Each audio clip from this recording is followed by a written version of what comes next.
Hi, and welcome to another episode of Get Your Chat On with GYC Vegas, recorded and produced at the Video Podcast Studio. I'm your host, Gina Yager, founder and director of GYC Vegas, an award-winning PR and marketing agency.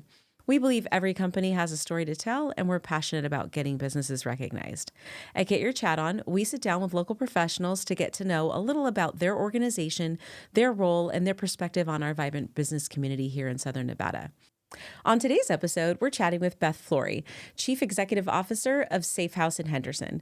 Originally from Michigan, Beth joined S.A.F in 2009, starting by answering crisis hotline calls before moving through various advocacy roles to become CEO in 2021. A Society for Human Resource Management certified professional and a graduate of the Praxis Advocacy Learning Center and Leadership Henderson, Beth leads one of the most comprehensive domestic violence agencies, providing 24-hour crisis support, emergency shelter, counseling advocacy, and community education services. So much that S.A.F does. Hi, Beth. Welcome, and thank you so much for being on the show today. Thank you, Gina, for inviting me. I'm happy to be here. Of course. So tell us a little bit more about S.A.F and your role there as CEO. You did an amazing job introducing the agency and all the services that we provide. I think I can only add that we're located in Henderson. However, we serve all of Clark County and beyond. So we have served victim survivors who've come from northern Nevada and other areas, Pahrump, different places. And as you mentioned, we have a 24-hour emergency shelter. We can house up to 62 individuals in there. It's typically women and children. However, we serve all genders, which I think is important to know with domestic violence. And then we also provide one-on-one counseling services with licensed therapists. We have advocates, so those individuals may go to court with clients. It can be really stressful to see your abuser in a courtroom. So to have somebody there on your side supporting you is amazing, as well as explaining the court process, as well as help filling out important documentation like temporary protective orders. And then we also do outreach and education in the community so that we can teach people about what we do and the impacts of domestic violence. We're going to talk more about that because I love that. So tell us a little about your journey to today. So, what brought you into this industry? What was the path along your career? So in the past, I got my degree in psychology, sociology, wanted to help people. I actually started working in group homes because my oldest sister has Down syndrome and lives in a group home. And so it was a space that I really understood well. So that type of residential living situation. And that was my career before coming to S.A.F. So I worked in group homes for a while. Then I worked in a facility that was medium security for juveniles. Oh, wow. Yeah, so high-risk youth, individuals who are both diagnosed with a mental health diagnosis, as well as individuals who are actually adjudicated there. They committed a crime, technically. Okay. And then I also worked with teens who had traumatic brain injuries. Wow. Which was interesting. So a lot of youth that struggled with life, many of them came from domestic violence households, especially those who are in the detention style facility. So when I moved to Las Vegas, one backtrack, prior to moving, I was actually a victim of an attempted sexual assault. The interesting thing about that particular situation is it was not somebody I knew. It was actually a stranger who followed me. Oh, wow. As you look at research, most individuals who experience sexual assault, it's somebody they know. In this case, I didn't know them. I actually was able to escape the situation, but I did have an unproductive response from law enforcement. Oh, wow. Yeah, as in I saw the person later and they did not come and get him. So it put me on this idea or path of wanting to work in a field about violence against women and how to prevent violence against women. And as I got into the research, domestic violence, sexual assault, human trafficking, all of those things intersect. So when I got to Vegas and this is how old I am, looked at a review journal. There was an ad to work at S.A.F in the shelter. And even though I had been a supervisor and managed it before in all of my previous positions, I really wanted to work in the field. And so I took the position answering the hotline in our emergency shelter. Wow. Oh my gosh. Yeah. Very humbling, right? To have all this education, having worked in multiple different areas of mental health, and then you really, really wanted to get involved. That's really cool. And then just saw that opportunity. That was a door open for you. So that's the journey right there. Then once you started at Safe House, you started Crisis Hotline. Talk about your experience and how you went through the various roles to eventually become CEO. Yeah, it was an amazing experience working in the shelter. I think it adds so much value to the job I do now because I was able to meet these victim survivors in the most challenging part of their lives. So this is the point in their life that they've decided, I can't be in this abusive situation anymore, and I'm going to take the step to call this hotline, call somebody I don't know, and admit that this is going on in my household, because domestic violence is really a hidden epidemic. It's behind closed doors. It's still something that people often don't like to talk about. And so it takes a lot of courage for somebody to make that choice to actually call our hotline and then make the scary decision to actually go into a shelter. Even coming into our shelter is a little bit intimidating because we meet them at a special location because our shelter is hidden, it's undisclosed. And so, okay, meet us at the secret location, and then we're going to take you to this building, and it's with strangers and people you don't know in such a vulnerable time in your life. And so it really gave me a perspective of that one-on-one, this is what a victim is feeling at the hardest time in their life. And even working in the shelter on a midnight shift, when somebody's experienced post-traumatic stress disorder and they're having a nightmare, to be in that building when somebody wakes up and is distraught, and to have a conversation with them in that moment is a really humbling and important aspect of this job, I think. Wow. So along the path, you of those roles, then you worked in the shelter, and then what led you to then eventually take over the organization? Well, I can't resist, I think, being in a leadership role.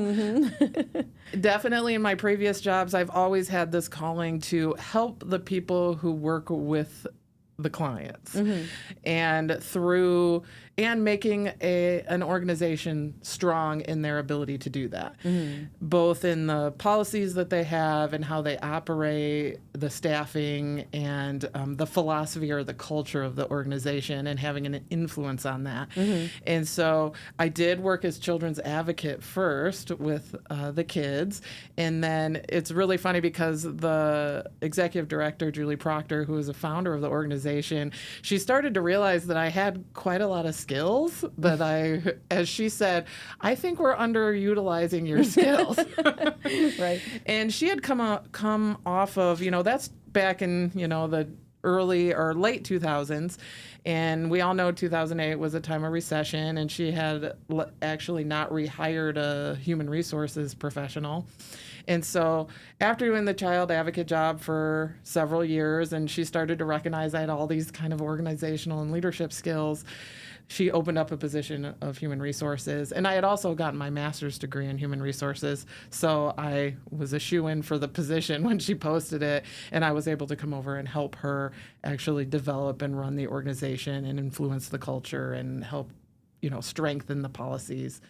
And that's when she started to basically succession plan me for the leadership role, and I got to learn a lot of amazing skills. I was doing multiple jobs at once. I was doing the human resources, volunteer coordination. I even did the bookkeeping for a few years. Wow. Yeah. So it gave me so many skills to be able to go into the leadership role, and I'm very grateful to her for that. Right. That's so well-rounded. You pretty much know. You've served in every capacity. You know how things operate, and you seemed you were the best candidate for that. So Safe House provides crisis hotline services, emergency shelter, all of the things that you mentioned. How do all of these services work together to support survivors? What is their typical journey, I guess? So survivors come to us in all different ways, and they have so many struggles in their life, or barriers, I would say. And so many of them need multiple services, and we need people who are specialists in those different services because they are complicated. somebody working in our advocacy role, especially, there's laws related to domestic violence, there's, marriage, landlords, like all these different things. So to have those different specialties for people, give them the opportunity to work in different areas of their life. Sometimes when people come into our agency, they need the shelter. They are focused on, I need a roof over my head and I need food for myself and my children. And that is what I am focused on right now. Now, sometimes they may not be ready to receive counseling services at that time because that is their focus. Well, we will provide counseling services to somebody who is survivor of domestic violence from 15 years ago. Maybe they get in a new relationship, they realize there's still trauma in their life, and they're like, hey, I think I need to go work on this. Wow. Okay. Yeah. And some people, they may not have as many legal issues, so they may not need that advocate at that time. Mm-hmm. But if they do, we're there to help them and kind of take a team approach to provide wraparound services. And then we also rely on the community too. We believe that you shouldn't put all your eggs in one basket. And so if we see community resources that may assist a person better than we can, we're going to refer them to those resources. Mm-hmm. Okay. Let's chat about your work as a children's advocate and how does domestic violence affect children differently? And what does Safe House do to help them heal and break those cycles in the future? I love the role of children's advocate. It's actually one of my, I think, favorite positions at Safe House. If any of my staff are listening to this, they're going to be like, what? My job is the favorite. But I love that position. It's an amazing position to work in because you're actually working, I say, from 0 to 18. And the reason I say 0 to 18 is because I actually was in the labor and delivery room when one of our survivors had her baby. So They used my arm as a stirrup, me and the case manager, because she did not have anybody available to her to support her in that process. And it seems to affect children in all different ways, I would say. And there's so many protective factors for kids. So some impacts are you're going to have a child that witnesses all this violence. They're going to be either violent towards others or they may be a victim. Towards others. You see it go in both directions, and especially into adulthood, you see that in both directions. And then you may also see a lot of illness. So domestic violence can actually affect your health. So we have a lot of children who have the sniffles, they have stomach aches, they don't feel good, they have headaches.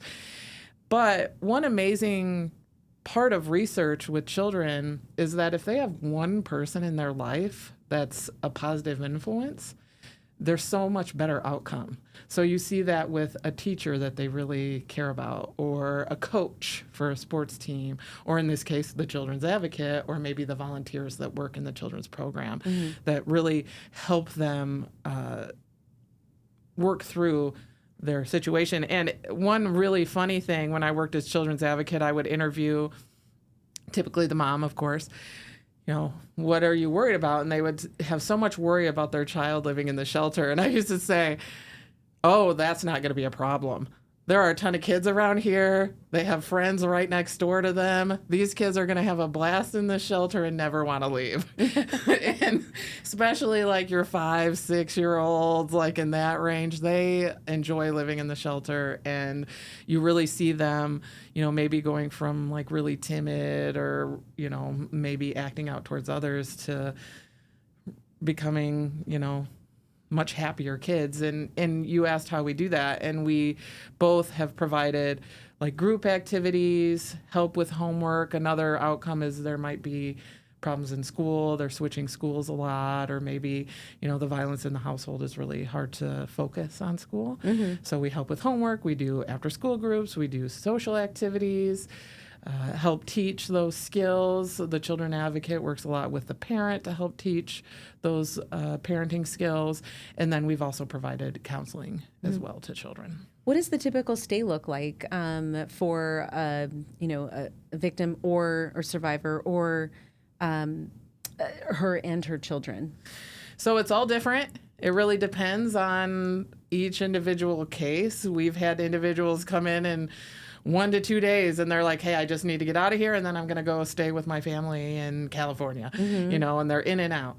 We have actually flown people home or paid for a bus ticket to send Wow. people home. Okay. We do work with victims of human trafficking, and so we have helped individuals get back to their home in those cases specifically. And then there are some people, their cases are very complicated, and their abusers are very dangerous, and they're stalking the victim. And so in those cases, we may see somebody stay, 3 months, 6 months. So I would say our average stay is about 2 to 3 months. Wow. Okay. And then if they're local and there's this is home for them, what does it look like when they leave? Is there, opportunities to get into? Obviously, they're not want to go back to where they came from. Yeah. What's the next step in that case? So we have a housing manager, and she works with our survivors that are staying in our shelter to see what their plan is and how we can assist them with that plan. And sometimes we have funding that actually helps with that. So one example is we get funding that helps with security deposit and first month's rent. We've also gotten funding to help with bills. So we've seen time and again where an abuser will not pay an electric bill and then that gets shut off, and now you can't get in your new apartment because you can't turn the electricity on. And Because that bill was in your name, or that bill was in your co-name. Yeah. Yep. Wow. Yep. And so we may help with those, utility bills to get those off the record. She will also advocate for our clients. A number of our clients get evicted because of their past situation. So may help, advocate. She goes around town and finds landlords willing to work with us. Also works through budgeting with them to make sure they're getting a place that they're going to be able to afford. And she also helps with any of the other social services that may provide housing to make sure they're on those wait lists so that they can get into that, that housing. Wow. Let's talk about breaking the silence. What are some of the barriers that prevent survivors from seeking help, and how does Safe House work to break those down? Oh my goodness. So, some of the barriers are just not being believed. Wow. Okay. Yeah, that is number one. We have so many clients with stories that they just weren't believed by law enforcement, or there was not that great an intervention. And so that's probably number one of the barriers. Another huge barrier is financial abuse. So research shows that 99% of victims of domestic violence experience financial abuse. So what that may look like is your typical, hey, baby, you don't got to work. I can provide for us all. Well, now you have somebody who has no job. They haven't worked for several years. Well, you have your human resources person, that being my, main education, saying, well, what have you been doing for the last few years? And then they don't hire them thinking that they, have some missing skill gap or something. So there's that. Then we also have the financial abuse of, we said earlier, bills not getting paid. We've had abusers run up credit card debt, and so their credit is bad. We've had clients that have actually been arrested in the situation. So as the victim, because they fought back. So lots of barriers to leave a situation and get into care. So we try to believe the victim no matter what. They call us. We don't need a police report to get into our shelter. You call us up. We ask you some brief questions about your history and your story, and we'll take you at your word that you are a victim. What do you say to if you have a friend or someone who knows someone, let's say, who's in a situation and that person is afraid to go get help or just not even understanding the situation that they're even in? Do you talk to a lot of people, like friends like that? They'll come in and say, my friend's going through this. What do I do? How do I convince them to come here? Yeah, we get that all the time. And a lot of times friends and family get frustrated because you see this person, you love them, and they're in a abusive situation. I think the number one thing for a family or a friend to know is don't leave them alone, in the sense of like, a lot of times it's like, well, they haven't listened to me, so I'm just going to basically like write them off, right? Please don't do that, because that's actually an abuse technique to isolate the victim. So, because then you don't have family or friends to help you. So number one is believe them, be there for them, even if they're not ready. So you express that I'm worried about you. I see that this is happening. I am here for you when you are ready. So that way the door is open and you're not saying like, oh my God, I can't believe you didn't leave them, right? Like, I'm here for you when you need me. And then have that information ready. Say, hey, there's agencies out here to help you. There's shelter that you can, get out of the situation in emergency. Even if you just want to call this hotline, they can talk to you and they can tell you what's available. It'll only take a few minutes. Just call the hotline. It's 24/7. You can call them in the middle of the night. You can call them when your husband is at work. And so just being open, saying, I'm here when you need me and I'm not going to leave you alone. Thank you. That's awesome. Let's talk about community education. So beyond the services, the direct services to survivors that S.A.F.E House provides, you also provide community education. Why is it so important to educate the broader community about domestic violence? Like, let's talk about kids too, right? Because I know you have a teen program as well. Yeah, it's so important that people know, one, domestic violence is a crime. Like literally in the Nevada revised statutes, it is a crime. So one, it's a crime. And you don't deserve it. So one is just educating on what domestic violence is, what that looks like, what red flags are, especially.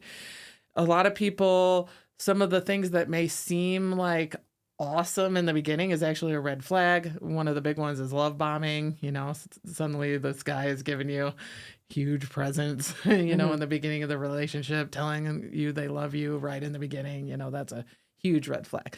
So we do a lot of prevention work. So learning about what red flags are. We also like to educate the community on, just like you asked, what do I do if my friend, my family, or my employee comes to me with an issue? Having the past of the human resource profession, I can tell you, I know so much information about different employees, because sometimes you're the first person that, the staff comes to because they're having to call in sick all the time for, they may have been injured by their abuser. So we like to go into businesses. We'll go to, different clubs or groups and just give that Domestic Violence 101, these are red flags, this is what to look for, and how to do bystander intervention. So how to intervene as a community member. And then you mentioned the teen program. So we do have some relationships with some of the area charter schools where our community engagement manager will go into that school and provide some education. And that is education for the teachers on if a child divulges to them there's a violence in the home, what to do. Then we will provide it to parents also. Like, if you notice your teenager, these things are happening, this is maybe a red flag, so this is what you can do. And then also about healthy relationships with the actual students themselves. As a young person, you may be looking to your own family, which may not be the healthiest relationship, or maybe you grew up in a single household, so you don't know what a healthy relationship looks like. And with teenagers, there's some behaviors that may not be the greatest, like texting all day long. Doesn't seem like a red flag, but it could be. So we're able to go in and say, this is what a healthy relationship looks like. And one great story that our community engagement manager, Tiffany, told me was that she actually had a teenage boy during one of her classes that said, I think I'm doing this wrong. Like, I think I'm not being a good boyfriend and I need to be a better boyfriend. And that's what we want. That is the goal, is to reach the person to not be abusive. That's the ultimate goal. Wow. And the fact that he recognized it himself instead of it being a victim recognizing the behavior being done to them. That's really surprising and eye-opening and courageous for that kid to say, I should be changing my own behavior. I think the trigger for him, too, was social media. So having the passcodes to watch your partner's social media, I think was the trigger that was oh, maybe this isn't good. Maybe I shouldn't be spying on my girlfriend. Right. Exactly. Have trust and faith in your partner. Exactly. You're deeply passionate about survivor-centered stories, organizational leadership, and social justice. How do these values guide your decision-making as CEO, especially during really hard times, challenging times? Yeah, I think one thing that guides me is so many of our employees, I would say probably like 90%, have experienced some form of violence themselves, whether that is domestic violence, sexual assault. And therefore, they also are trauma survivors. Mm-hmm. And so that leadership is different when you're working in this field. And honestly, and I say it's different, but I feel it should be at every employer. But it does, I'm very conscientious of that in my job and in how I lead my people to create a good, positive culture. Because how you treat your employees is how they're going to treat your clients. Mm-hmm. So you have to really maintain this level of understanding, calmness all the time, mm-hmm. which sometimes can be stressful on my part. It's like I got to remain calm, remain open-minded, really demonstrate emotional intelligence mm-hmm. when working with staff, and being very transparent. While at the same time also not worrying your employees with things they don't need to worry about either. It's this interesting balance, I would say. When you're a leader, yes. I see that too in myself, yes. Yeah, don't stress them out any unnecessarily, right? Like, 'cause right. There's enough things, they are very susceptible to secondary post-traumatic stress or compassion fatigue, burnout. Wow. Because of the stories they hear. Being a survivor themselves, that may trigger them. And so, providing support, providing ample vacation time, actually saying you need to take your vacation time. I've worked at previous jobs where they'd say, oh, you've got this great vacation time package, but then you actually go to take time off and they're like, guilt tripping you. Mm-hmm, mm-hmm. So making sure that you have the adequate staff, that you allow that vacation time, that time off. That's probably one of our best deals. Like you look at, in nonprofit, maybe you don't get as much pay, though I've compared some of our staff and I'm like, it's not that much different. But really offering a really good time off package. We provide health insurance, even though we're under 50 employees. We have those programs so that our staff members can actually access the help and self-care that they need mm-hmm. so that they can then serve our clients better. Mm-hmm. That's awesome. Mm-hmm. So looking forward, what does success look like for Safe House in the next 5 years? What are you working towards to strengthen communities and better serve those impacted? I think right now we're working on stability for sure, like just making sure that we're a stable organization, that we can continue doing the work that we do in a way that's conscientious and thoughtful. So I've seen organizations that try to expand their services really fast and they lose the compassion for the client. The client becomes a number. And so first thing is making sure that we have strong staff. We are a stable organization. We're providing the best services possible. Now, I would say any CEO also has their dream, right? Like, this is what I would love for this organization to go towards. And the biggest gap that we're seeing for our victim survivors right now is the ability to get into affordable housing. So that transition from either their home or our emergency shelter into affordable housing. Mm-hmm. So that's an area that we would love to get into, possibly having our own transitional housing program so that we're able to bridge that gap and, basically control their rent as they're moving into being self-sustaining. Into the next phase, yeah. Mm-hmm. Okay. We have a fun little section that we like to do called Doing Business in Vegas Mad Lib style. And so I'm going to ask you a series of questions, and you just tell me whatever comes to your mind, like you're filling in a blank. Okay. So the key to networking in Las Vegas is to always remember to put yourself out there and go to all the different events and meet people. Like, you're not going to be able to network if you sit in your own house or sit in your office all day. So get out and meet people. Make lots of friends. Make right? friends. Yeah. I think you're one of the nonprofit leaders that I see most out in the community, networking with other organizations, with people, and just out in the business community. And it's so important, right? Because it creates more awareness, more word of mouth for Safe House than they say word of mouth is the best form of marketing, right? So number one, you're out there talking to people all the time, which I commend you for. One thing every new transplant should know before doing business in Las Vegas is to never underestimate the power of. All right, never underestimate the power of, I'm not sure how to word it in that sentence. However, Vegas is a small town. That was something I did not expect moving here. I am from a very tiny town in Michigan. I lived in the Detroit area. You were in total anonymity when I lived in that area in Detroit.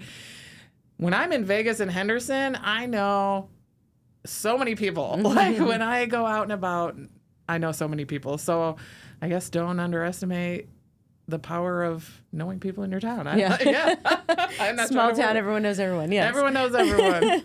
When it comes to connecting over a business contact for coffee, lunch, drinks, you can't go wrong meeting up at.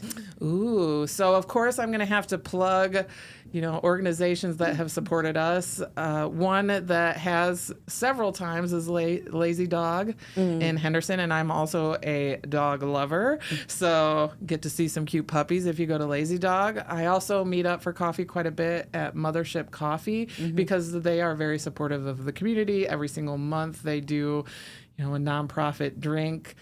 In October, they did it for the Nevada Coalition to End Domestic and Sexual Violence. We're members of the coalition. I'm also a board member for them. So it was awesome to be able to go and order a coffee there that also supported the coalition. You knew it was going back, right? Yeah. The best way to unwind after a long day of meetings in Las Vegas is to indulge in some what to recharge? I like to take a walk with my dog. I currently live in Boulder City, so it's a beautiful little town. I live really close to the historic district, so I love to indulge in the local businesses there and walk around with my dog and visit all my Boulder City friends. That sounds like fun. Yeah, it's a great time. Okay. And now, lightning round of questions, because Beth is so much more than the leader of a nonprofit organization, right?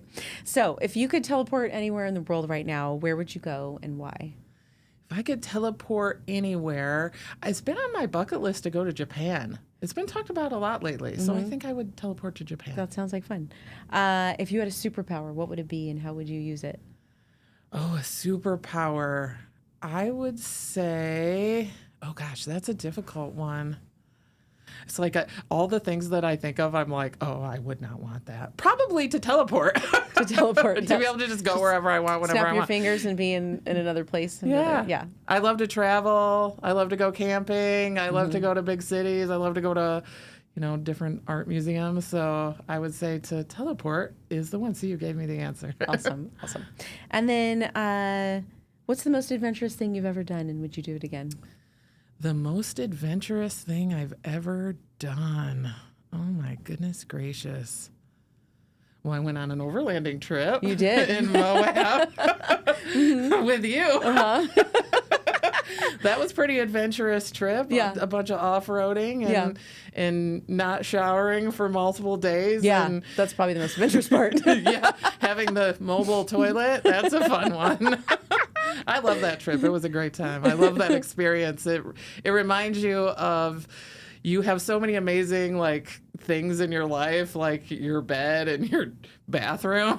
I think it helps you appreciate those things so much more. It does, yeah. And nature, right? Because if you're willing to do those things, only the people willing to do those things are going to have those experiences, because there's no bathroom.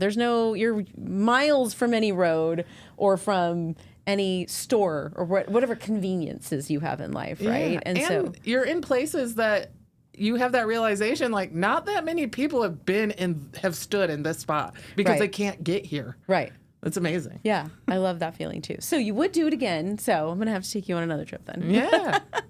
I need to get a Tacoma. You need to get, 4-wheel drive, some clearance. It'll all be fun. So it's been so much fun chatting with you, and the not fun part, but learning about the work that you do, learning about the work that Safe House does, and your mission to end domestic violence. Tell people how they can learn more about Safe House, your services, where they can follow you and the organization.